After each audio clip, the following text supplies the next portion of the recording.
পিতা, আপনি তো বলেন অশুভ শক্তি নাশ হয় আর শুভ শক্তি চিরকাল জিতে যায়। তবে আজ কেন এত ভেঙে পড়ছেন পিতা? জীবনে প্রাপ্তি যেমন থাকে, বিচ্ছেদটাকেও তো মেনে নিতে হয় পিতা। আমার বয়স হয়েছে পরিণীতা মা, আমি যে সব মানতে পারছি না। পিতা তো পিতাই হয়। আমার তো মনে হয় আপনি সব জানেন, আর সব জেনেও আমার চোখে ধুলো দেওয়ার চেষ্টা করছেন। কি বলছো তুমি রাজকন্যা? আমি কেন তোমার চোখে ধুলো দিতে যাব? আমি সত্যি বলছি, আমি কিছুই জানি না। অবিশ্বাসী লোকেদের সমস্যা একটাই, তারা কাউকে বিশ্বাস তো দূর, নিজের ছায়াকেও বিশ্বাস করে না। রাজকন্যা,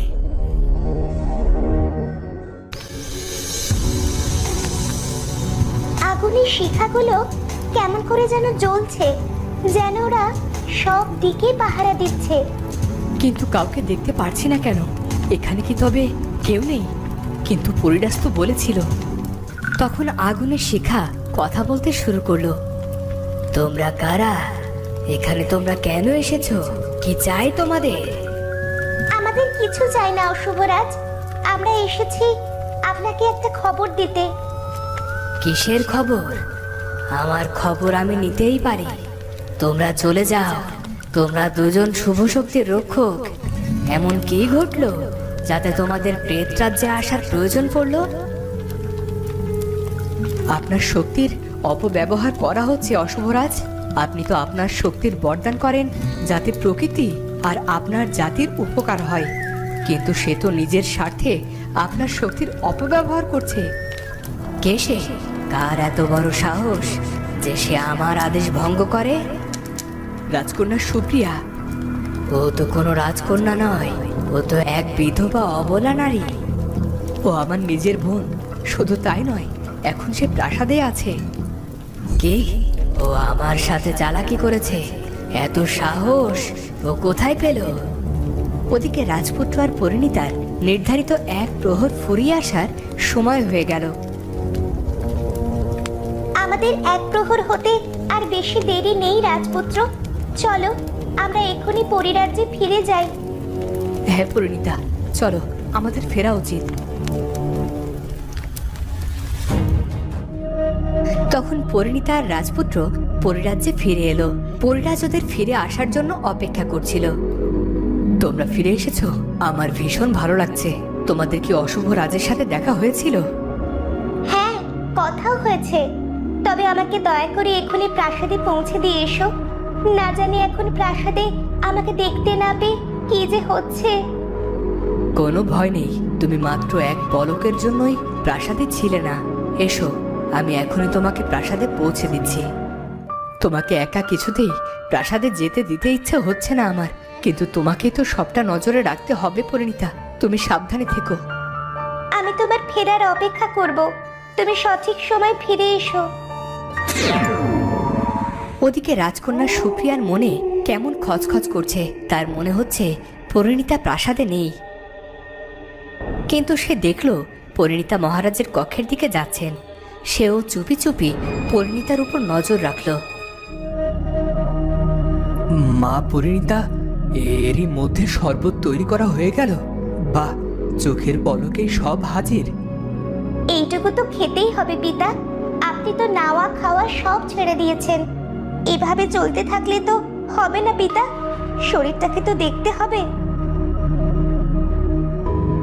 মা পরিণীতা, তুমি উত্তর রাজ্যে যেতে চাও? রাজ্যের এমন সময় তোমাকে আমার রাজবাড়িতে নিরাপদ বলে মনে হচ্ছে না। আমাকে নিয়ে ভাববেন না পিতা, প্রয়োজনে আমি হাতে অস্ত্র তুলতেও জানি, কিন্তু এমন অসময় আপনাকে একা প্রাসাদে রেখে কোথাও যে যেতেও চাইছি না। ওদিকে আড়ি পেতে সুপ্রিয়া সব শুনল। তারপর নিজের কক্ষে সে আগুন জ্বালিয়ে অশুভ শক্তির রাজাকে ডাকতে শুরু করলো।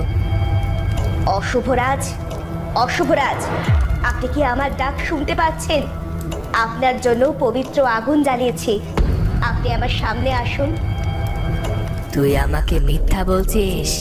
তোর সাহস তো কম নয়। তুই রাজকন্যা জমিদার বধূ, তারপরও আমি তোকে বরদান করেছি আর তুই আমাকে ঠকিয়েছিস। আমার শক্তিকে তুই নিজের স্বার্থে ব্যবহার করিস। আজ থেকে আমি আর কখনো তোর ডাকে সাড়া দেব না। তুই আজীবন তোর শাস্তি ভোগ করবি। আমার কথা শুনুন অশুভরাজ, যাবেন না দয়া করে, আমার কথা শুনুন। কিন্তু রাজকন্যার কোনো কথাই কানে নিল না অশুভরাজ। সে চলে গেল। আগুন নিভে গেল। আমার স্বপ্ন জয়ের জন্য আমি একাই যথেষ্ট। মা, এই আগুন থেকে ধোঁয়া বের হচ্ছে। এই ধোঁয়ার মধ্যে তুমি কেন বসে আছো? এদিকে এসো, এখানে থাকলে তো তুমি অসুস্থ হয়ে যাবে। রাজকন্যা কিছুই বলে না। সে শুধু কাঁদতে থাকে, কারণ সে কখনো ভাবেনি এমন কিছু হবে। ও মা, তুমি কাঁদছো কেন? কি হয়েছে তোমার? স্বপ্ন ভাঙার শব্দ বড্ড ভয়ানক আমি চাঁদ, তুমি বুঝবে না। ওদিকে মন্ত্রী ঘটালেন আরেক কাণ্ড।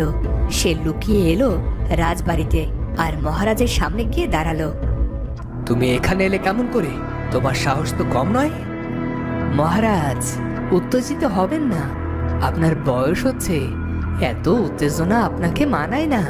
আপনি শুধু একটা কথা জেনে রাখুন, আপনার আদরের কুমারকে আমি বন্দি করে রেখেছি। সে কোথায় আছে কেউ জানে না। যদি আপনি আমাকে রাজবাড়ির রাজা হিসেবে ঘোষণা দেন, তবেই আপনার পুত্রকে পাবেন। নয়তো আরেক পুত্রের লাশ দেখার সৌভাগ্য হলেও হতে পারে। তবে এক পুত্রের লাশ দেখার সৌভাগ্য হলেও এবার তো কোনো চিহ্নই পাবেন না রাজপুত্রের। আমার প্রাণ নিয়ে নাও, আমার পুত্রকে ফিরিয়ে দাও।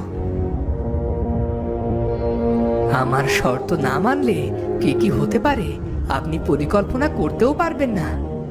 তার মানে এই, কে আছো? এই বদমাশ মন্ত্রীকে এখনই বন্দি করো। এমন ভুল করবেন না। আমাকে আটকে রাখলে আপনার রাজকুমারের জীবনের প্রদীপও নিভে যাবে। তখনই সেখানে পরিণীতা চলে আসে। সৈন্য, এক্ষুনি এই মন্ত্রীকে বন্দি করো আর কাল কূপে ফেলে দাও। ওর পাপের ঘরা পরিপূর্ণ হয়ে গেছে, এবার ওকে ওর মতো ছেড়ে দাও। এমন আদেশ দিও না মা, ওর হাতে আমার কুমার বন্দি। রাজপুত্র সঠিক সময় ফিরে আসবে পিতা। আজ যখন ও ফিরে এসেছে, ওকে শাস্তি পেতেই হবে। সৈন্য, চলো, ওর কোনো চালাকির সুযোগ ও পাবে না। এবার আমি নিজে দাঁড়িয়ে ওর মৃত্যুর আর্তনাদ শুনতে চাই। তখনই পরিণীতা আর সৈন্য নিয়ে চলল বদমাইশ মন্ত্রীকে কাল কূপে ফেলে দিতে। মহারাজ না বলাতেও পরিণীতা তাকে বুঝিয়ে নিয়ে চলল। আর তখনই রাজকন্যা সেখানে এলো। তুমি কে ওনাকে শাস্তি দেওয়ার? কেন নিয়ে যাচ্ছ ওনাকে? আমার ভাইয়ের কিছু হলে কে তার দায় নেবে? তুমি পারবে আমার ভাইকে ফিরিয়ে আনতে? হ্যাঁ পারবো, আমি ফিরিয়ে আনবো রাজপুত্রকে। তবে এর কোনো ক্ষমা নেই, আর মহারাজ নিজেই আমাকে এই অধিকার দিয়েছেন। সৈন্য, নিয়ে চলো ওনাকে। না, এটা কিছুতেই হতে পারে না। একে একে আমার সব সাজানো গুটি এভাবে হারিয়ে যেতে পারে না। আমি আর ভাবতে পারছি না। তখনই একটা অন্ধকার দরজা খোলা হলো আর সৈন্যরা তাকে সেখানে ছুঁড়ে ফেলে দিল। পরিণীতা দরজা বন্ধ করলো নিজ হাতে। ওদিক থেকে মন্ত্রীর চিৎকার শোনা গেল। আমাকে ছুঁড়ে দিয়ে হয়তো একজনকে মারলে, কিন্তু তোমাদের প্রধান শত্রু এখন এই প্রাসাদে আছে। মন্ত্রীর আর্তনাদ থামতেই পরিণীতা সেখান থেকে ফিরে এলো। ওদিকে পরিণীতার পিতা উত্তরাজা খবর পেয়েছে রাজপুত্র আর নেই, তাই সে তার মেয়ের খবর নিতে এসেছে দক্ষিণ রাজ্যে। মহারাজ, আমি কি ঠিক সংবাদ পেয়েছি নাকি ভুল? আপনি আমাকে একটা বারও জানালেন না। আমি আপনাকে জানানোর অবস্থায় ছিলাম না উত্তরাজা। আমি এখনো বিশ্বাস করতে পারি না আমি নিজের চোখে কি দেখেছি। আমার পরিণীতা কোথায় মহারাজ? কেমন আছে আমার কন্যা? ওই আমাদের বাঁচিয়ে রেখেছে উত্তরাজা। ও না থাকলে হয়তো এখন আমি কথা বলার অবস্থায় থাকতাম না। ছোট্ট মেয়েটার উপর কম ঝড় যায়নি, তবুও মুখে কিচ্ছুটি বলছে না। আপনার সামনে যদি একটু কেঁদে মনটাকে হালকা করে নিতে পারে। আসলে যা হয়েছে তাতে আমাদের কারো কোনো হাত ছিল না। মহারাজ, আপনি শান্ত হন। আমি কি আমার কন্যার সাথে একটাবার দেখা করতে পারি? অবশ্যই পারেন দাসী। পরিণীতাকে ডেকে নিয়ে এসো, তাকে গিয়ে বলো তার পিতা এসেছে। জি মহারাজ, আমি এখনই রাজবধূকে ডেকে দিচ্ছি।